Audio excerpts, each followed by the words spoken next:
இன்றைக்கி விருதுநகர் மாவட்டம் சாத்தூர் அருகே பந்துவார்பட்டியில் பட்டாசு தொழிற்சாலை வெடி விபத்து ஆகிருக்கு.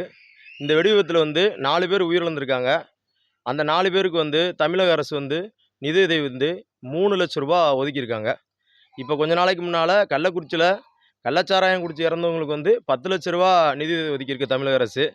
இது பொதுமக்கள் மத்தியில் மிகுந்த அதிருப்தியை ஏற்படுத்துகிறது.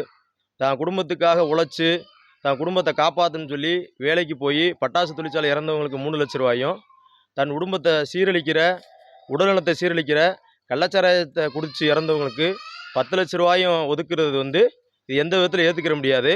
அதனால் பட்டாசு தொழிற்சாலையில் வெடி விபத்தில் இறந்தவங்களுக்கு 10 லட்ச ரூபா ஒதுக்கணும்.